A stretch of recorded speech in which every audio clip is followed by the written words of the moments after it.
hermanos, a buscar en la palabra del Señor.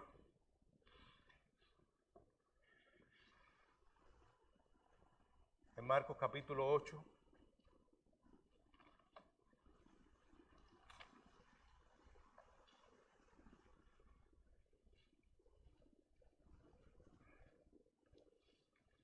Marcos capítulo 8, del 11 al 26.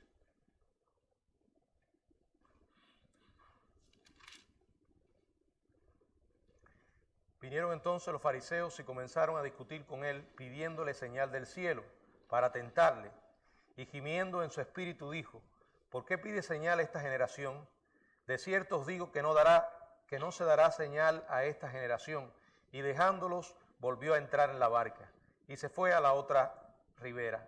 Habían olvidado de traer pan, y no tenían sino un pan consigo en la barca.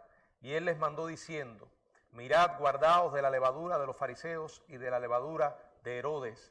Y discutían entre sí diciendo: es porque no trajimos pan. Y entendiéndolo Jesús les dijo: ¿qué discutís? ¿Por qué no tenéis pan? ¿No entendéis ni comprendéis? ¿Aún tenéis endurecido vuestro corazón? Teniendo ojos no veis y teniendo oídos no oís, y no recordáis. Cuando partí los 5 panes entre 5,000, ¿cuántas cestas llenas de los pedazos recogisteis? Y ellos dijeron: 12. Y cuando los 7 panes entre 4,000, ¿cuántas canastas llenas de los pedazos recogisteis? Y ellos dijeron: 7. Y les dijo: ¿cómo aún no entendéis? Vino luego a Betsaida y le trajeron un ciego, y le rogaron que le tocase. Entonces, tomando la mano del ciego, le sacó fuera de la aldea, y escupiendo en sus ojos, le puso las manos encima, y le preguntó si veía algo. Él, mirando, dijo: veo los hombres como árboles, pero los veo que andan. Luego le puso otra vez las manos sobre los ojos, y le hizo que mirase. Y fue restablecido, y vio de lejos y claramente a todos. Y lo envió a su casa, diciendo: no entres en la aldea, ni lo digas a nadie en la aldea. Padre, gracias por tu palabra. En esta noche la tenemos para estudiarla, y te pedimos que tú nos guíes a hacerlo de la manera correcta. En el nombre de Jesucristo. Amén. Pueden sentarse, hermanos. El estudio de esta noche lo hemos titulado Ceguera Espiritual. Por la Biblia sabemos que desde la caída de Adán y Eva, desde ese fatídico día en que aquella primera pareja cayó en pecado, todo ser humano ha nacido espiritualmente ciego. ¿Qué cosa es estar ciego espiritualmente? Bueno, no percibir las cosas que son del espíritu. Como dice Pablo, para el hombre natural le son locura. Los ojos de sus corazones están nublados por el pecado. Ese es el gran efecto del pecado en la vida humana. La Biblia dice en Efesios capítulo 4, verso 17 y 18, Efesios 4, 17 y 18, esto pues digo y requiero en el Señor, que ya no andéis como los otros gentiles, que andan en la vanidad de su mente. Así se caracteriza la vida de aquella persona que vive sin Cristo, una vida de vanidad en la mente, teniendo el entendimiento entenebrecido, ajenos de la vida de Dios por la ignorancia que en ellos hay, por la dureza de su corazón. O sea, el corazón del hombre sin Dios está nublado por el pecado. Además, según segunda carta de Pablo a los Corintios, en el capítulo 4, verso 3 y verso 4, dice que está oscurecidos por Satanás. Por lo que de manera natural el hombre vive en tinieblas, ama las tinieblas y aborrece la luz, como dice Juan capítulo 3, versos 19 y 20.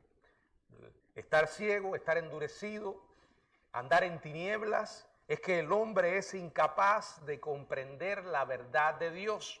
Primera a los Corintios capítulo 2, verso 14. Primera a los Corintios capítulo 2, verso 14.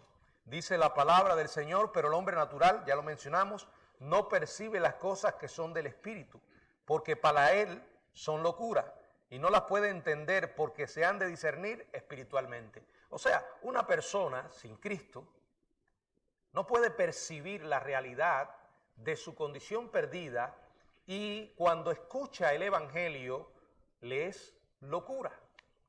¿Cómo entonces puede una persona llegar a creer? Bueno, cuando Dios ilumina su mente y su corazón. Pastor, ¿y entonces a quién Dios ilumina? Aquel que quiere creer. Aquel que no solo escucha, sino que está dispuesto a creer. Dios le da la capacidad de hacerlo. Pero aquellos que predicamos el Evangelio, que lo hemos hecho a diferentes personas, sin importar la edad, sin importar la posición social, el historial de vida que tenga, muchos de ellos escuchan el Evangelio y quizás por respeto no nos dicen: eso que estás hablando es una tontería, eso que estás predicando es una locura. Algunos no lo dicen, pero las expresiones de su rostro lo reflejan, ¿verdad? Es real que el hombre natural por sí mismo no puede entender las cosas que son del Espíritu.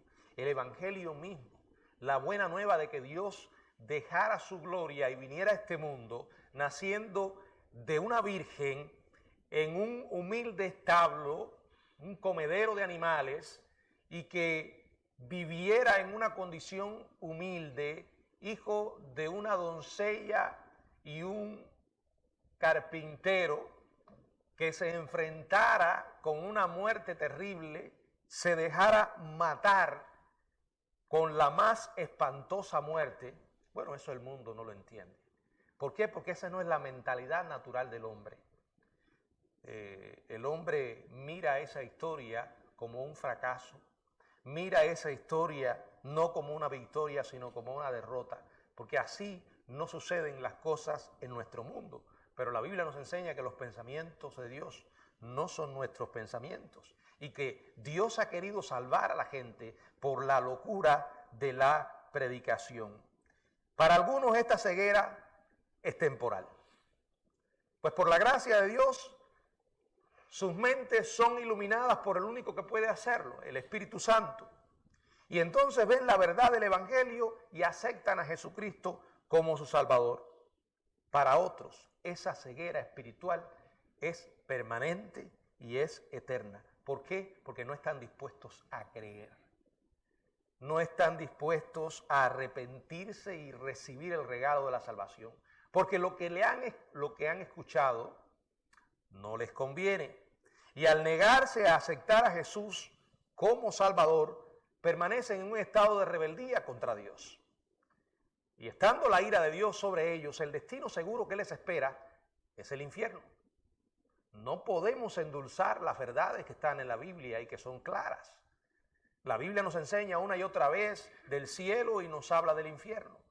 La Biblia nos explica una y otra vez que Jesús tuvo que venir y morir para que nosotros recibiésemos el perdón de nuestros pecados, la posibilidad de acercarnos al Dios vivo, que además de estar vivo, es un Dios santo y es justo, y que nos ha revelado en su palabra su mensaje, el camino para ir a Él, y dentro de su palabra enseña quiénes somos tú y yo.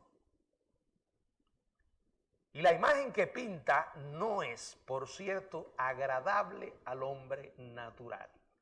Porque el hombre natural, aparte de no percibir las cosas que son del Espíritu, vive autoengañado, pintando un cuadro falso de su verdadera condición. Una imagen engañosa, que los seres humanos somos buenos, que cada hombre puede edificar su propio destino y su propia victoria. Y algunos van más lejos, que cada hombre o mujer puede llegar al cielo por sus propios medios. Engaño. Una y otra vez.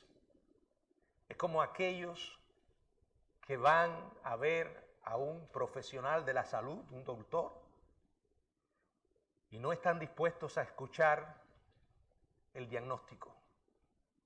Quieren que el doctor los engañe. Sí, es cierto, el cuadro que la Biblia pinta del hombre no es agradable al hombre mismo, pero simplemente es la verdad.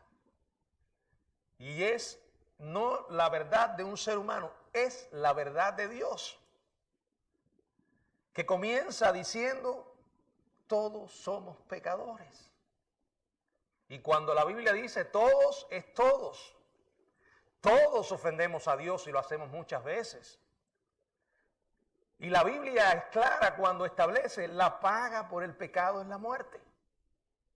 Y el destino seguro de aquellos que mueren sin Dios es el infierno. Sí hay condenación. Sí habrá juicio porque hay un juez. Y hay un juez porque hay un Dios que es real. Y ese Dios real, la Biblia dice que sí es amor. Tan grande fue su amor que estuvo dispuesto a enviar a su Hijo a morir por nosotros. Pero también dice que es santo y además es justo. Como santo y como justo no puede ignorar la maldad humana, que es también real. Que aunque la gente cierre sus ojos y tape sus oídos, no por eso va a desaparecer. Está en nosotros.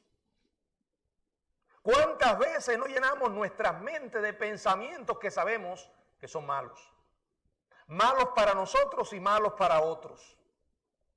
¿Cuántas veces no tomamos decisiones en base a esos pensamientos perversos?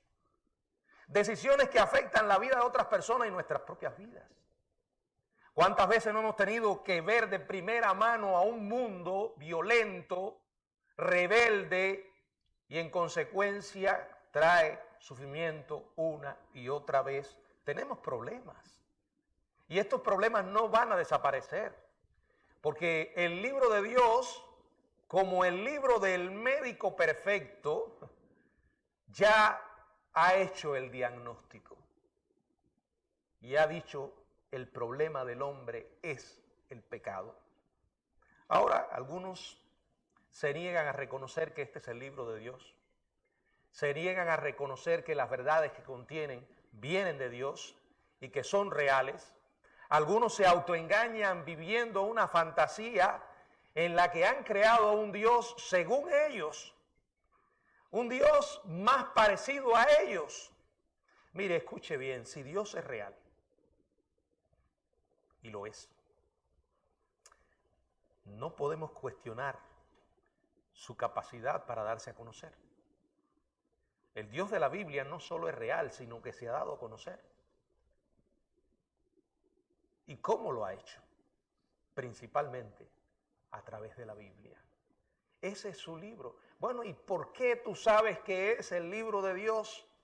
Porque Dios, siendo quien es, número uno, se va a revelar. Número dos, se va a encargar de hacerlo como Él solo puede hacerlo. Pero yo no entiendo eso, como que la Biblia fue escrita por hombres y que es de Dios. Sí, usó hombres. Porque si hubiera usado ángeles, probablemente nosotros no habríamos entendido el mensaje. Usó hombres. Pero la inspiración, la motivación vino de Él. Se dio a conocer a través de la Biblia, veló para que esa verdad fuera transmitida sin mezcla de error. Por eso yo creo que es el libro de Dios. Y si usted lo cierra, si usted apaga la luz, créame, va a andar en tinieblas. Porque, ¿qué le queda al hombre? Bueno, si tú apagas la luz, tendrás que encontrar el camino por ti mismo. Y eso es lo que está haciendo la sociedad humana en su historia, intentando encontrar el camino por sí mismo. Los que establecen lo que es bueno o lo que es malo son los hombres mismos. La manera para alcanzar su redención, según ellos, la establecen ellos. Por eso no es de extrañar que hoy vivamos en un mundo bajo una total confusión, donde la gente se guía por lo que siente o por lo que cree. Si hoy te sientes que eres un animal, eres un animal. Si hoy, aunque seas hombre, te sientes que eres mujer, bueno, entonces eres una mujer. Mañana los sentimientos van a cambiar y te arrepientes. Esa es la locura que hoy estamos viendo. Porque donde no hay un patrón moral de conducta, cada uno hace lo que le parece. Los gobiernos no pueden establecer los valores morales, porque los que ocupan los gobiernos son seres pecadores como nosotros. Las autoridades civiles lo único que pueden hacer es lidiar con las consecuencias de la maldad humana. Intentar apagar fuego una y otra vez. ¿Cómo alguien va a creer que un Dios soberano y todopoderoso sea real y no se comunique con los hombres? Dios lo ha hecho. Lo ha hecho a través de la Biblia. Pero aún así, la gente sigue cerrando los ojos. Vamos a ver esto en el pasaje que nos ocupa hoy de Marcos 8. Vamos a ver la diferencia entre la ceguera permanente y aquellos que padecen la ceguera temporal. Después el Señor va a ilustrar este tema con un milagro que realiza. Marcos capítulo 8, vamos a ver la ceguera permanente de los fariseos. Entiendan esto. Estamos hablando de gente que conocía a Dios, gente que estaba relacionada con Él. Pero cuando digo conocía a Dios, no es que tuvieran una relación con Él. Hoy usted puede preguntarle a cualquiera, ¿conoces a Dios? Y te va a decir que sí. Es más, algunos tienen la osadía de responder a esta otra pregunta también afirmativamente. ¿Eres tú cristiano? Sí. Hoy todo el mundo es cristiano. Hoy todo el mundo se considera creyente. Por eso uno no puede sencillamente dejarse llevar por lo que alguien diga. La pregunta es, ¿por qué lo eres? ¿Por qué eres cristiano? ¿Qué pasó en tu vida? ¿Y qué está pasando hoy?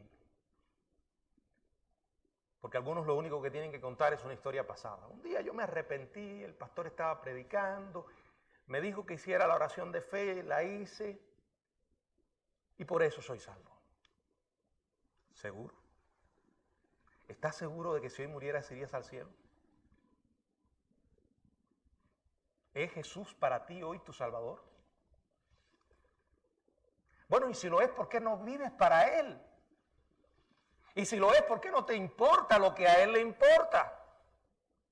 Y si lo es, ¿por qué vives una y otra vez ofendiéndole? No, es un engaño. El Señor dijo, si me amas, guarda mis mandamientos. Esta gente conocía a Dios. Dice la Biblia en Marcos 8, vinieron entonces los fariseos y comenzaron a discutir con él, pidiéndole señal del cielo para tentarle. Y gimiendo en su espíritu dijo, ¿por qué pide señal esta generación? De cierto os digo que no se dará señal a esta generación. Mire, esta gente andaba detrás de Jesús como perros rabiosos. No porque les importara lo que él estaba enseñando. No, una y otra vez andaban detrás de él para tratar de condenarle por algo que hiciera o dijera. El pasaje paralelo de Mateo 16:1 dice que ellos vienen a Jesús acompañados por otro grupo que también se las traía. O sea, eran perros de la misma camada, los saduceos. ¿Qué tenían estos dos grupos a pesar de sus diferencias grandes? Que los hizo unirse. ¿Saben qué era? El odio que tenían contra Jesús. Fíjense que comenzaron a discutir con él pidiéndole señal del cielo. ¿Por qué hicieron esto? En aquella época había una superstición judía muy popular que decía que los demonios podían imitar los milagros terrenales, pero que solo Dios podía hacer maravillas en el cielo. Ellos no podían negar que Jesús hacía milagros. De hecho, llegaron a calificarle de endemoniado. Llegaron al atrevimiento de decir, tú haces esos milagros por Belcebú, por Satanás. En consecuencia, si Jesús era incapaz de realizar lo que ellos le estaban pidiendo, una señal milagrosa en los cielos, les ayudaría a confirmar delante de la gente lo que ellos creían. que Jesús realmente no era un hombre de Dios. Miren, estas personas exhibieron una característica esencial de la ceguera espiritual permanente. La luz la rechazaron. La luz adicional que recibieron, respondieron con más rechazo. Y cuando una persona es confrontada con la luz y cierra los ojos, va perdiendo la capacidad de ver. Cuando su conciencia es taladrada, o digamos, su conciencia es confrontada por la voz de Dios y no responde a esta, se endurece.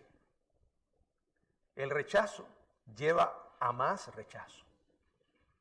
Jesús responde en forma emocional ante la reacción de ellos. Fíjense que dice, gimiendo en espíritu. No, que el Señor no se goza en ver la gente perdida, porque Él, como Dios, tiene la capacidad de saber lo que ocurre después que una persona muere.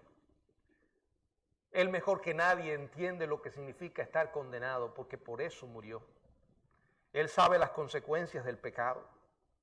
De la misma manera que quebrantó su corazón los habitantes de Jerusalén y lloró, también gimió por la condición de estas personas, porque a pesar de tener delante de ellos al Dios mismo, no querían verlo. Así que si tú que estás aquí, o a alguien que conoces, es de aquellos que dicen, bueno, si Dios se me apareciera, creería. ¿De verdad? Ni por mandarte un ángel creerías. No vas a creer. Ya Dios lo hizo. Estuvo entre los hombres y los hombres no quisieron verle. Y ante la incredulidad de ellos le dice, ¿por qué pide señal esta generación?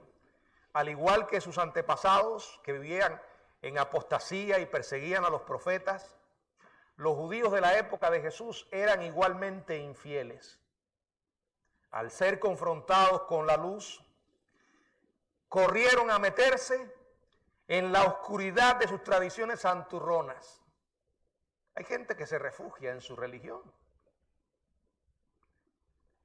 pero no hay religión que pueda salvar a una persona del infierno. No. Las religiones son muchas religiones son de manufactura humana. No había ninguna razón para que Jesús realizara otro milagro, porque de hacerlo había agravado la culpabilidad de ellos. La ceguera que tenían era permanente, no querían ver. Ninguna cantidad de argumentos los va a convencer. Hay gente que está decidida a irse al infierno, ese infierno que no cree. Y no importa lo que usted haga. No importa cuántos argumentos intente utilizar para convencerles intelectualmente, no van a creer. De cierto os digo, dijo el Señor, que no les será dada señal. No va a haber otra señal. La más grande está ante ustedes y no quieren creer. La gente se va a salvar no por ver una señal del cielo. La gente que quiere creer se va a salvar por creer en el Evangelio. En la buena noticia que recibes después de haber recibido la mala. No importa cuánto la gente hoy diga que quiere ver milagros, señales. Ninguna cantidad de señal hará que la gente se vuelva a Dios. Por eso el Señor no mandó a hacer milagros a la iglesia. Vayan por el mundo y prediquen el Evangelio. Los milagros son prerrogativa de Dios. Puede o no hacerlo, según su soberana voluntad. Tiene la capacidad con toda seguridad. Pero la gente no se salva con los milagros. La gente no se salva con las señales. La gente se salva con el Evangelio. Por eso tu responsabilidad es ser fiel en hablarle el Evangelio a la gente. en hacerlo lo más claro posible y en ser fiel, en entregarlo a todo el mundo. Ora por esa vida y deja los resultados al Señor. Esta gente tenía una ceguera permanente porque no querían ver. Repito, nos vamos a encontrar con personas así. Teniendo ojos no ven, oyendo no quieren escuchar. Segundo, la ceguera temporal de los discípulos. Los discípulos también pasaron por una ceguera, pero era temporal. Vamos a ver los versos del 13 hasta el 21. Dice la Biblia, y dejándolos volvió a entrar en la barca y se fue a la otra ribera. Habían olvidado de traer pan y no tenían sino un pan consigo en la barca. Y él les mandó diciendo, mirad, guardaos de la levadura de los fariseos y de la levadura de Herodes.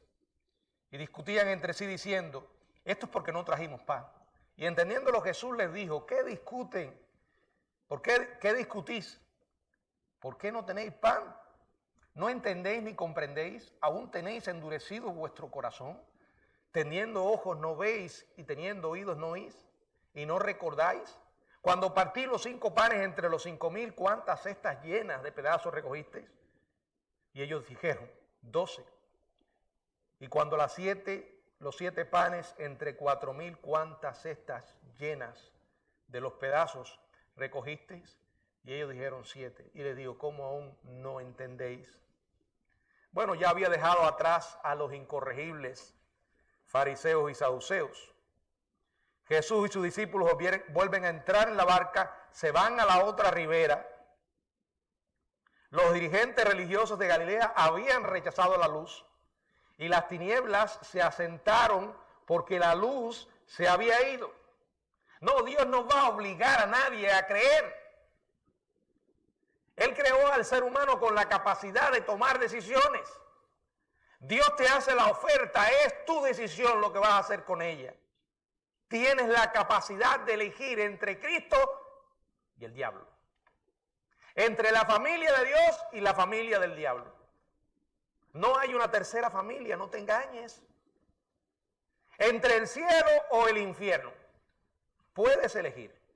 Ahora, escucha esto. No vas a escapar a las consecuencias de tu decisión. Y por cierto, estas decisiones son trascendentales. En la vida tomamos muchas decisiones sobre distintos temas. Algunas con implicaciones grandes. Pero no hay decisión que pueda compararse con las decisiones eternas que tienen que ver con el hombre y Dios. Porque las implicaciones son no solo para esta vida, sino por toda la eternidad. La Biblia dice que cada ser humano llegará el momento en que enfrente la muerte.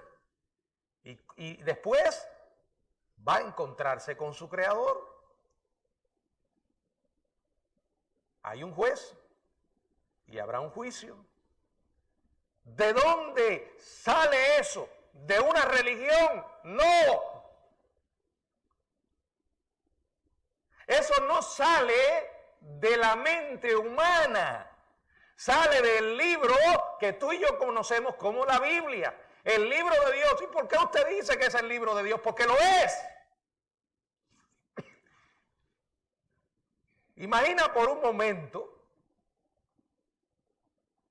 que fuera cierto lo que muchos creen, que la Biblia es un libro inventado por los hombres. En primer lugar, te voy a decir que si los hombres hubieran escrito la Biblia, no habrían pintado el cuadro acerca del hombre que la Biblia pinta.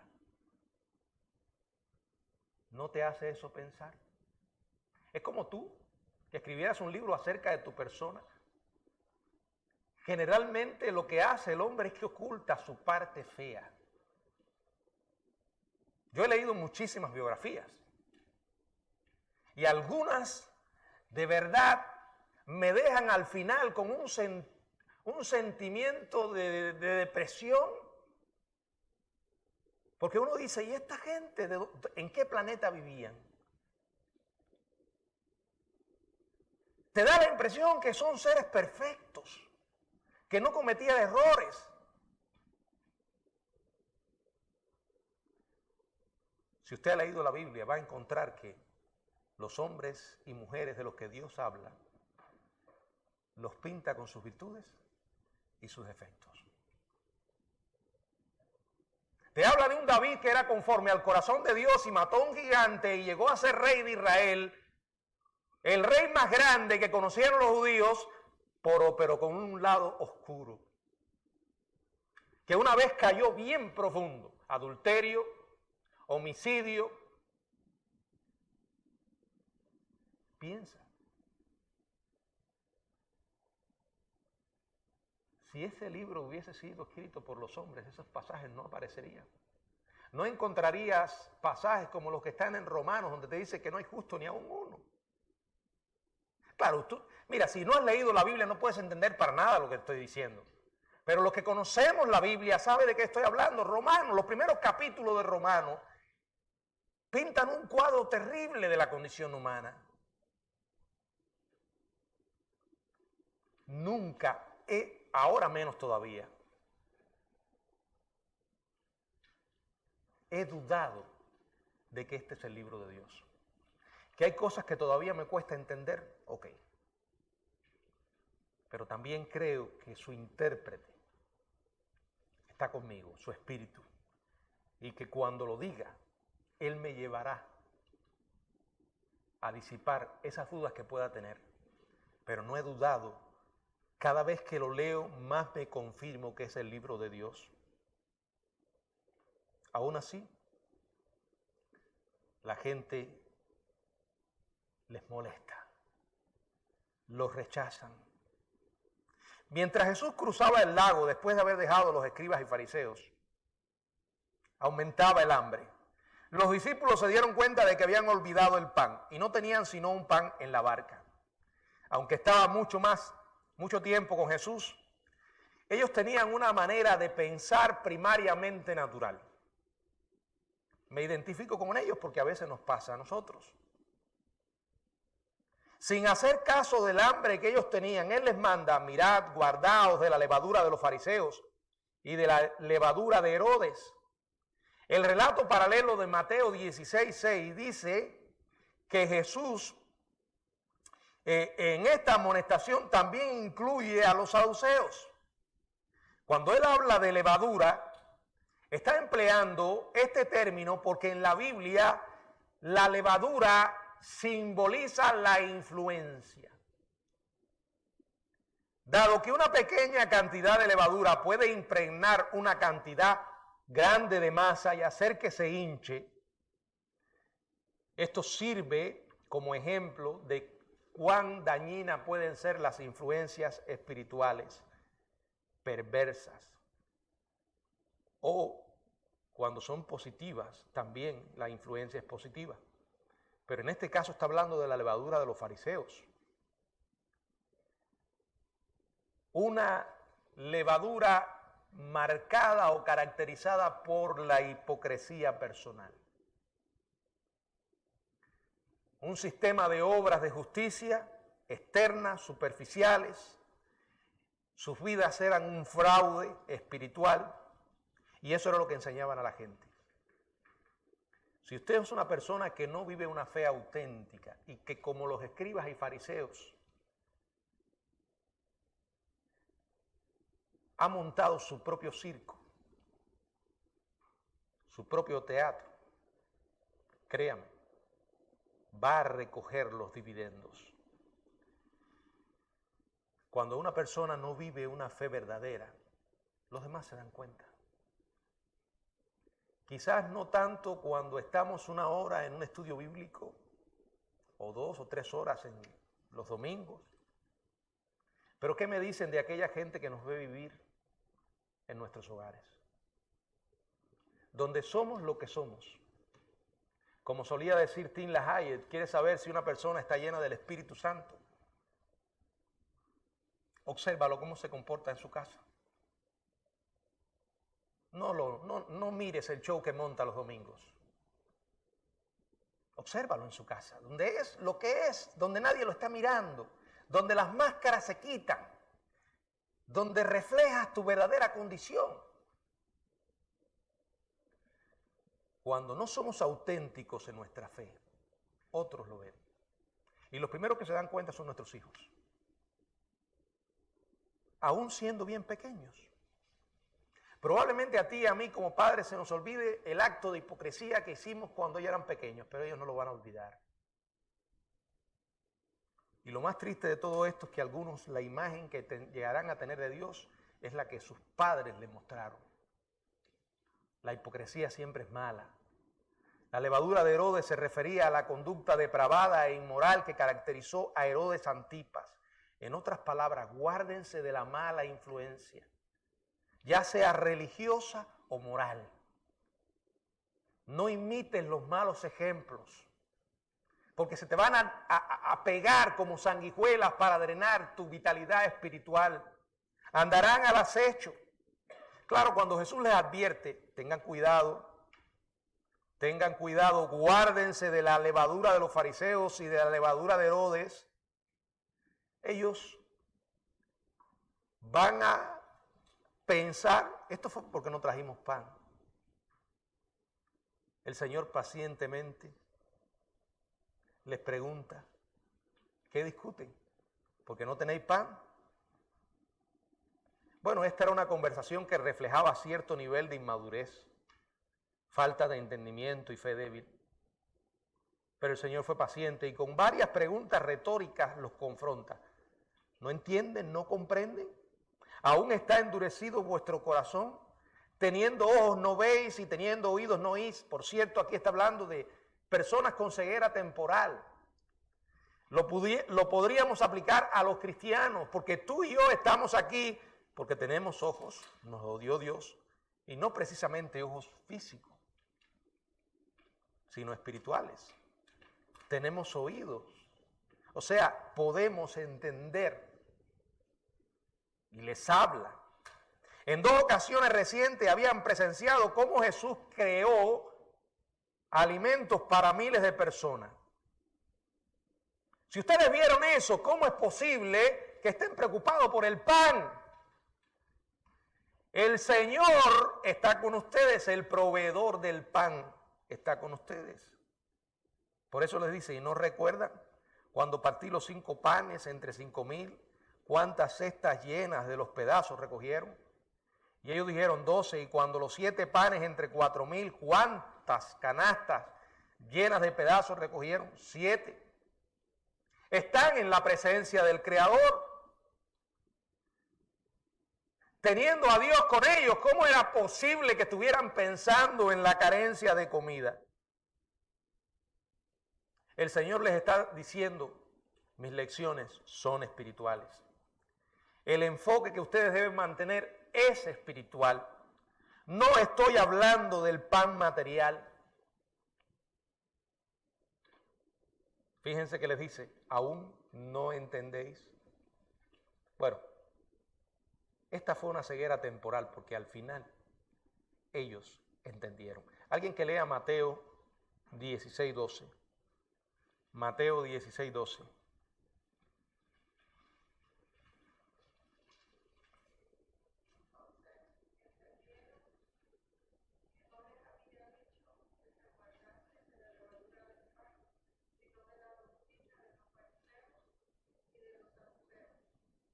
De sus enseñanzas, de su hipocresía, de la levadura de Herodes, un estilo de vida inmoral.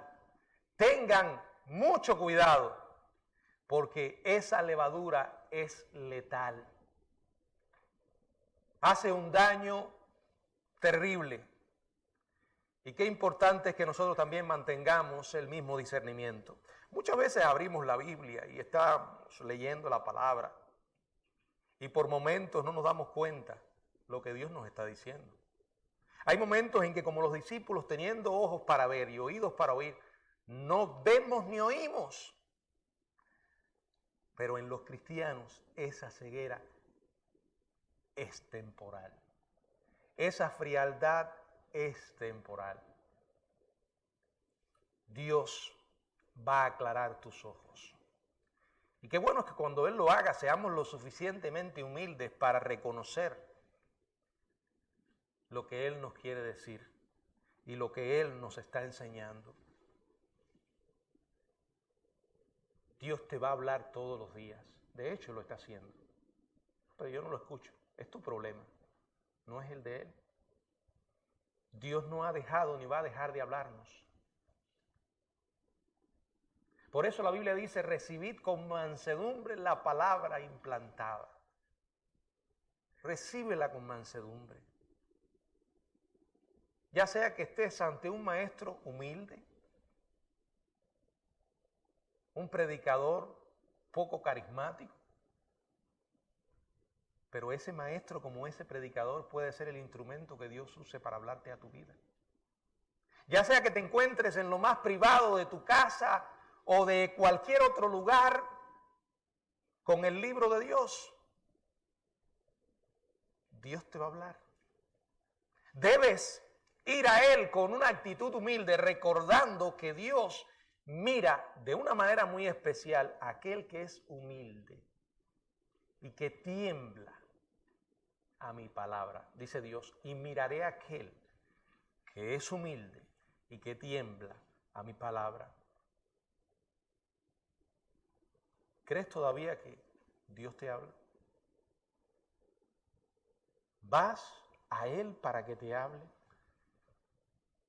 Porque es una condición muy triste cuando Dios decide no hablarle a alguien.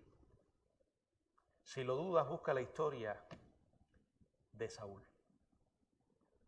Un hombre obstinado y terco, que decidió hacer lo que él creía que era correcto y no lo que Dios le había dicho. A tal punto Dios se indignó con él, que decidió no hablarle más a Saúl. ¿Y saben hasta dónde llegó él para que Dios le hablara? Buscó una bruja, una pitonisa, para que le sirviera de canal para comunicarse con Samuel después de muerto.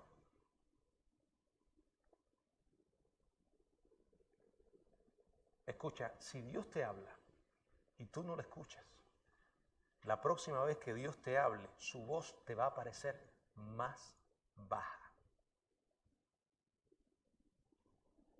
Y va a llegar un punto en que no vas a oír porque te has endurecido. Si tienes un corazón humilde y vienes todos los días a Él para que te hable, Él lo va a hacer. Y lo va a hacer a través de su palabra. Léela con ese corazón humilde y con esa pasión, esperando su voz. Hermano, es Él quien nos habla. Tercero, una ilustración de ceguera temporal. Verso del 22 al 26. Vino luego a Betsaida y le trajeron un ciego y le rogaron que le tocase. Entonces, tomando la mano del ciego, le sacó fuera de la aldea y escupiendo sus ojos, le puso las manos encima y le preguntó si veía algo. Él mirando dijo, veo los hombres como árboles, pero los veo que andan. Luego les puso otra vez las manos sobre los ojos y le hizo que mirase, y fue restablecido. Y vio de lejos y claramente a todos, y lo envió a su casa diciendo, no entres en la aldea, ni lo digas a nadie. Después de navegar a través del lago, Jesús y los discípulos alcanzaron su destino en la costa noreste. Llegaron a Betsaida, la ciudad natal de Pedro, Andrés, Felipe y posiblemente Natanael. Al escuchar que Jesús estaba allí, le traen un ciego. Le rogaron que lo tocara. Jesús a menudo curaba a las personas tocándole. Aparte de ese toque sanador, era un toque compasivo. Aquí lo hace. Tomando la mano del ciego, lo saca fuera de la aldea con gracia y ternura. Lo lleva a un lugar privado. Al igual que lo había hecho antes con el sordo, usa otra vez la saliva como un símbolo, una demostración de transferencia del poder sanador de él hacia el hombre. Digo lo mismo, la saliva no era una clase de poción mágica. Jesús no tenía que usar ningún apoyo para hacer sus milagros. Y escupiendo sus ojos, le puso las manos encima y le preguntó si veía algo. Y mirando dijo, veo los hombres como árboles, pero veo que andan. El hecho de que el hombre viera, o el ciego viera hombres que parecían árboles, pero que andaban, sugiere que su visión todavía estaba desenfocada. Entendió que podía ver otras personas, pero estaba tan borrosa que era imposible distinguirlas. Los veía como árboles. Los hombres que veía probablemente eran los discípulos que habían acompañado a Jesús y al ciego fuera de Betsaida. Luego le pone otra vez las manos sobre los ojos y le hizo que mirase. Y fue restablecido. Y vio de lejos y claramente a todos. Por segunda vez le toca los ojos al hombre. La niebla desaparece. Su visión está bien enfocada. Observa ese milagro relatado en la Biblia, no visto en la televisión, en el canal de enlace o en el video que subieron en tal mega iglesia. No, está en la Biblia. Y por cierto, está muy lejos de la fraudulencia y el fracaso que caracteriza hoy a los modernos curanderos de la farándula evangélica. Gente que dicen sanar, apóstoles, superapóstoles, profetas, superprofetas y todo lo que quieran ponerse. Aquí hay un milagro, es de Dios. Miren las características. Lo hizo, lo puede volver a hacer y con toda seguridad lo volverá a hacer. Pero es Jesús, es la revelación de la Biblia. Ahora, si tú no conoces la Biblia y sola la cargas para venir aquí, es probable que te engañen.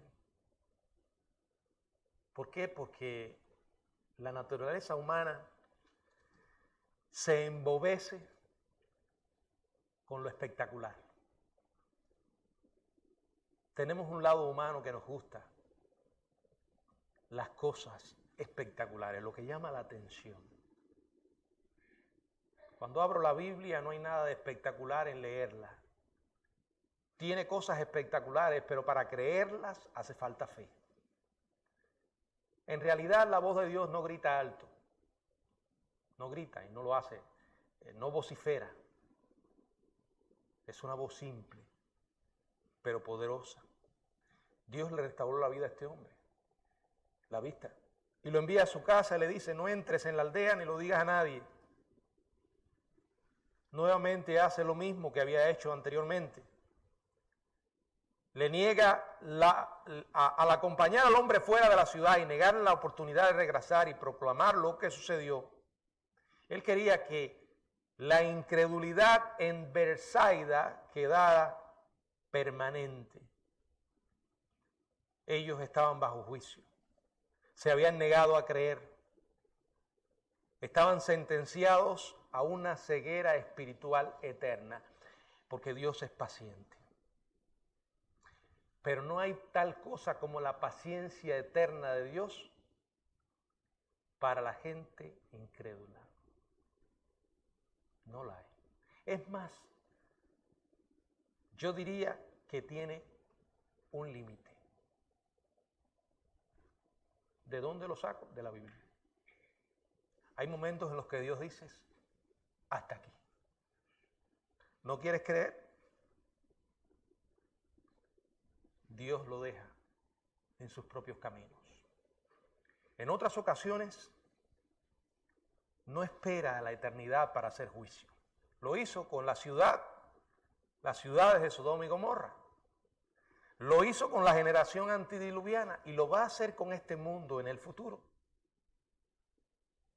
La paciencia de Dios tiene un límite. Lo hizo con Acab y Jezabel. ¿Se acuerdan? Aquel rey sin carácter, débil, que se casó con una mujer autoritaria, que lo gobernó y lo manipuló como le dio la gana. Hizo cosas abominables. Hasta que Dios dijo: ya basta. Sí, Dios es amor. Pero un día dirá: ya basta. Qué triste que ese momento llegue a una persona, porque no habrá oportunidad. El milagro ilustró la ceguera espiritual temporal de los discípulos. Sí puede haber ceguera, pero llega un momento en que Dios puede dar vista. ¿A quién? A quienes reconocen su necesidad. Este hombre fue llevado a Jesús porque tenía una necesidad. Y Dios le devolvió la vista porque vio esa necesidad. Ese es el gran problema de mucha gente hoy, que viven, pero no están dispuestos a reconocer que necesitan de Dios. Y hasta que una persona no entienda eso, no podrá ser salvo. Por eso la Biblia dice en Mateo 5, bienaventurados los que lloran. ¿Quiénes? Los que lloran por su pecado.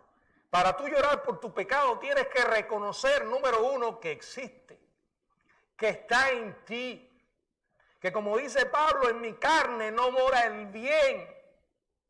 A mí nadie tiene que enseñarme a hacer lo malo. Yo soy inclinado al mal. Tú también. Tengo que aprender a ser bueno.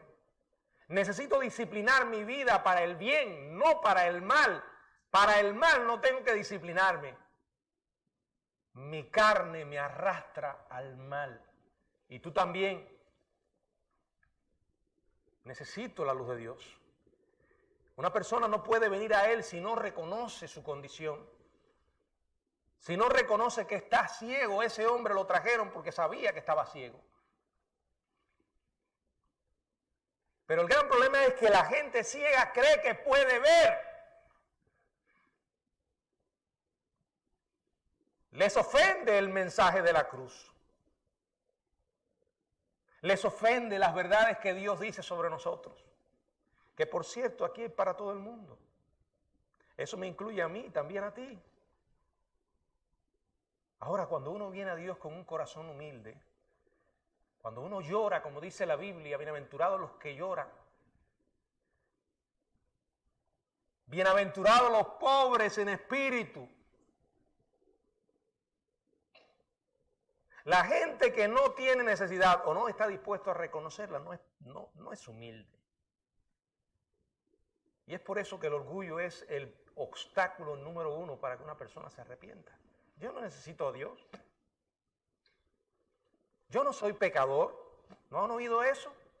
A lo mejor usted mismo se lo ha estado diciendo toda su vida. Yo no soy pecador, ¿no? Yo no estoy traicionando a mi esposa o a mi esposo. De hecho, voy a la iglesia para sentirme tranquilo o tranquila, para narcotizar mi conciencia, pero quiero de Dios solo una pequeña cantidad, la suficiente para calmar mi conciencia. Pero ya cuando Dios comienza a hacerme demandas y a meterse en áreas que me pertenecen, entonces comienzan los problemas. Alguien con una actitud así no ha entendido el Evangelio. Mientras más leo la Biblia, más me convenzo de que no soy bueno. Y por eso necesito a Dios. Y por eso valoro su gracia. Todos los días necesito grandes dosis de su gracia. De lo contrario no podría vivir. Y qué bueno es leer en la Biblia que Él es el Señor de la gracia. Qué bueno es leer en la Biblia que Dios es el Dios de toda gracia. Qué bueno es saber que hoy puedo estar delante de Él, no porque soy bueno, no, sino porque Él es bueno. No viva engañado. La gente que viene a la iglesia no es mejor que usted, ni se cree mejor que usted. Aquí todos estamos bajo tratamiento. Porque un día, téngalo por seguro, todos tendremos que darle cuenta a Dios. Todos. Y no te va a pedir cuenta por tu vecino, ni siquiera por la vida de tu esposo o tu esposa. No te va a pedir cuenta por tus hijos. No te va a pedir cuenta por tus padres. Te va a pedir cuenta por tu vida. ¿Qué hiciste con Él? Con lo que hizo por ti. ¿Qué hiciste con lo que Dios te decía cada día?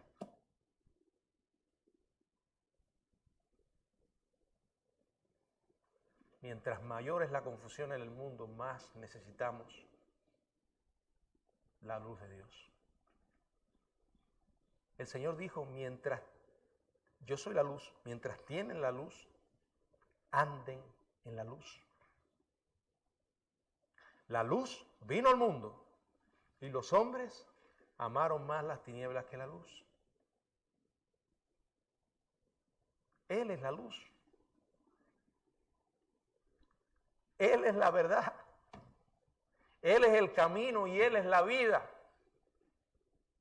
Fuera de Él no hay esperanza. No la hay. No importa lo que tú experimentes. No importa lo que te digan tus emociones, tus sentimientos.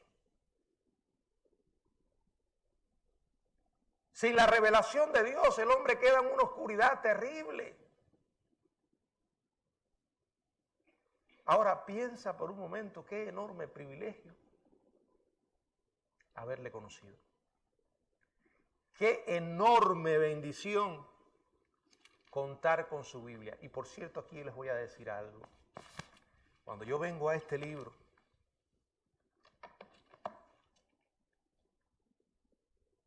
en los momentos de mayor necesidad de mi vida, vengo a Él para que Dios me hable. No vengo a Él para darles este estudio o el sermón que pueda predicar en los domingos. No, no me es suficiente eso, lo tengo que hacer todas las semanas, día por día. Pero ¿saben qué? No me conformo con eso.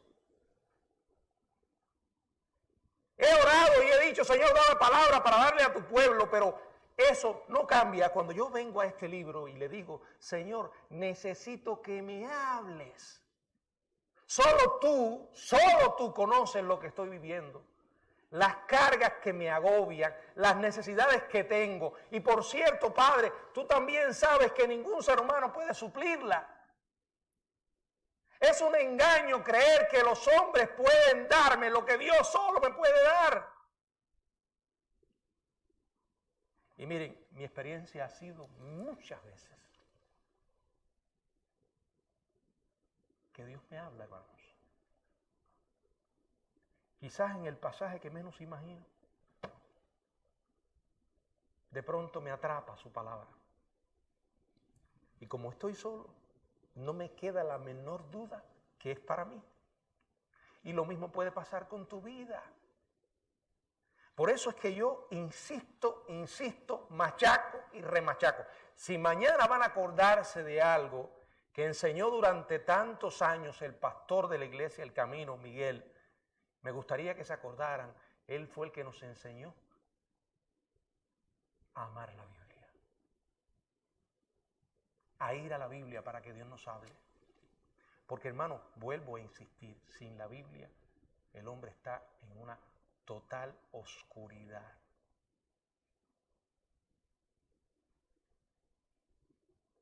No la hay. Y créanme, he leído muchos libros y dentro de ellos libros de todas las religiones. En mis manos han caído todo tipo de basura. Que cuando ya esté cerca de la muerte tendré que dejarle a alguien la misión sagrada. Por favor, todos estos libros los quemas. Y no he encontrado uno que se pueda igualar al libro de Dios. No lo hay, hermano. No lo hay. No he encontrado una religión que pueda llenar el vacío que el hombre pueda tener. No la hay. No la hay. Ni siquiera la Iglesia Bautista. ¿Me está oyendo? Ni siquiera ser miembro de la Iglesia Bautista, de ser bautista de la Convención del Sur. No. ¿Y por qué estoy aquí? Porque aquí aprendí a amar a Dios. Porque aquí me enseñan que este es el libro de Dios. Y desde temprano aprendí a amarlo como tal. Es mi invitación y mi llamado a que nos volvamos a la Biblia. Nada que usted pueda experimentar. Ninguna emoción que pueda sentir puede sustituir la luz de Dios. Si usted anda por este camino, no va a perder el rumbo. Y puede confiar en que le va a llevar hacia Dios. Que el Señor nos bendiga.